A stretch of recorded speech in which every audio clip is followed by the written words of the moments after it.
Бизден эмне каалайсың? Биздин жерибизден чыгып кет. Эгер чыгып кетүүнү каалабасаң, мени менен сүйлөшүүгө отур. Эмнеден коркуп жатасың? Биз эч кимге коркунуч жаратпайбыз. Биз террорчулар эмеспиз, дейт Украина президенти Зеленский, Орусия президенти Путинге. Саламатсыздарбы? Эфирде дейт программасы менен мен Эрлан Бекчуроев.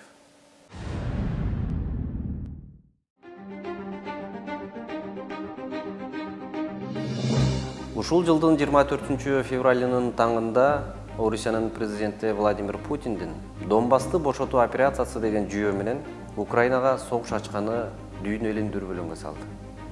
Жакасын кармаган Орто Азия чөлкөмү Путиндин ар бир кадамын кылдат карап турган мезгили.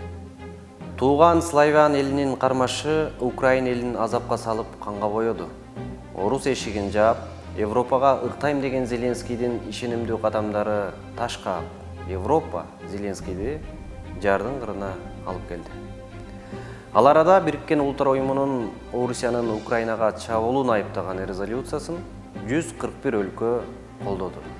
Түндүк Корея, Сирия, Белоруссияга окшогон өлкөлөр Россия тарапта турушту. Башкача айтканда, дүйнө азыр Украина тарапта десек болот. Чет өлкөнүн көп шаарларында дагы Украинаны колдогон митингдер уланды. Ошентсе да Путин дүйнө элине тишин салып, кылычын кынынан сууруп турган учуру. Үлгөн державалардын ортосунда калган өлкөлөрдүн келечеги бүдөмүк. 2008 жылы Саакашвили батышка жакындап, түштүк Осетиядан айрылган. 2020 жылы болсо Пашинян толук Карабак аймагын Азербайжанга алдырып койду. Украина бийлиги деле ушул тагдыр күтүп турарын эксперттер айтышууда. 2013 жылы Эрдогандын колу менен Сирияга чабуул башталганда Башар Асадты Россия койнуна катып калды. Бечелден жөтөл кетпейт болгон биздин бийлик баарын эске албаса, бир тараптуу колдоосун токтотпосо же этияттык мамиле кылбаса, солкулдап турган бийлиги кылдын учунда кетип бара жатат. Эртең Рахмондун үнү катуу чыгып, Ворх коридорун тездетүүнү талап кылып башташы мүмкүн. Ошондо Зеленскийдин азыркы абалы так көрүнөт. Мамлекеттик позициясы батышчыл же орусиячыл болуп кетпей турганы дагы шарт. Ара жолдо турганда ортолук биздин так позиция, дейт эксперттер. Президент Садыр Жапаров Шотландиянын Глазго шаарындагы саммитте жолуккан Европа лидерлери эртең артын салса, жалгыз Орусия менен эч нерсе кыла албасыбыздагы айкын. Миллиард акча төлөп, жеке учак менен учкан мээнет дагы текке кетет. Кыргыз эли Орусия Украина кагылышуусунда Орусия тарапты колдошубуз керек. Мигранттарды ойлогула деген тараптар көп. Мигранттар кыйноо менен Орусиянын мойнуна олтуруп алышкан жок. Орусиянын экономикасы алардын жумушуна, кызматына муктаж болгондуктан барып иштеп жатышат. Бизге каражат керек, аларга жумушчу керек.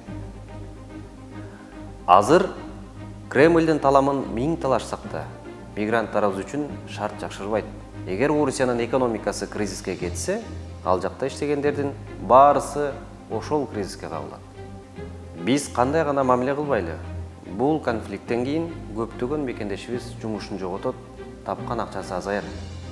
Бул эң оболу Кыргызстандын экономикасы Орусияда иштеген мигранттардын акча которуусуна көз каранды экени менен түшүндүрүлөт.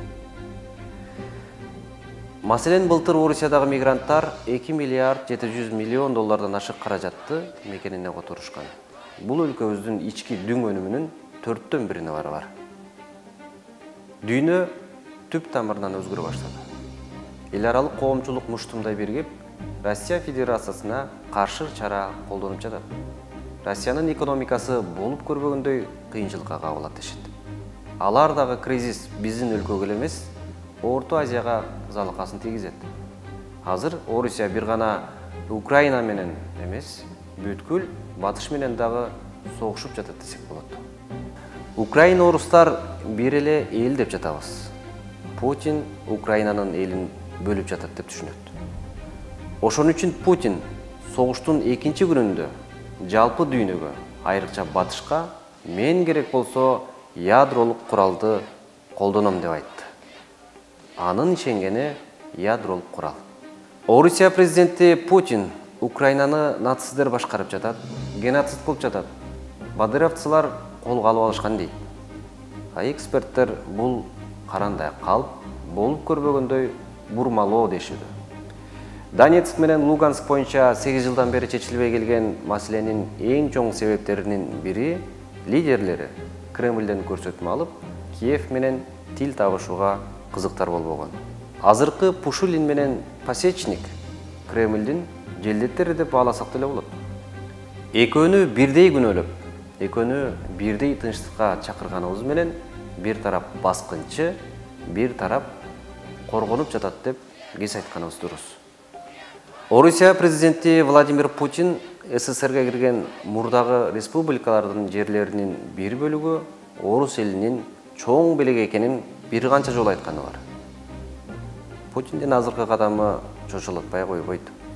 Кремлдин сайтында жарыяланган жарлыкта дос эмес өлкөлөрдүн жарандарына жана алар көзөмөлдөгөн түзүмдөргө баалуу кагаздарды жана кыймылсыз мүлктү сатууга же сатып алууга да тыюу салынат. Ошондой эле аларга чет өлкөлүк инвестицияларды көзөмөлдөө боюнча өкмөттүк комиссиянын макулдугу жок рубль түрүндө кредит берилбейт дейт. Эгерде Москва бул согушта өзүнүн максатына жетпей, Орусияда тополоң болуп, анын саясий режими алмашса эмне болот? Эске салсак, учурунда Советтер Союзу урайт дегендерди акылынан ажыраган адамдар деп эсептешкен. Анан бир заматта Советтер Союзу кулады дейт экс-депутат Бакыт Бешимов. Биз алдын ала эле Путин эмнени каалап жатканын билип, дүйнө жүзүн айтып турдук. Биз айткандай эле болду.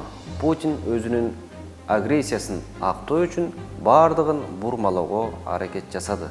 Биз анын калпына чындык менен жооп кайтардык.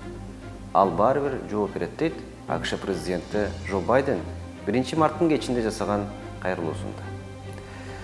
Ошондой эле азыр жинденген Путин Украинаны жер менен жексен кылууга ачык эле буйрук берди. Бул Украинаны же Украина элин талкуулоо эмес. Бул анын Путин каалаган нерсесин кыла аларын бүткүл дүйнөгө көрсөткөн ишараты дейт шахмат боюнча дүйнөнүн 13 жолку чемпиону, оппозициялык саясатчы Гарри Каспаров. Путин Украинага кол салгандан кийин Европа жана Британия сыяктуу ири соода өнөктөштөрүнүн санкциясына кабылды. Батыш жаңы санкциялар менен темир көшөгө тартууда. Эгер Орусияга салынган санкциялар токтобосо, Украина, Орусия өлкөлөрү бир келишимге келбесе, Орусия жана ага байланыштуу өлкөлөрдүн баары, анын ичинде Кыргызстанда өнүгүү боюнча сөз болбой калат. Күн өткөрүү, тамак аш, бензинди эптеп жеткирүү жөнүндө гана сөз болуп калат дейт эксперттер, экономисттер.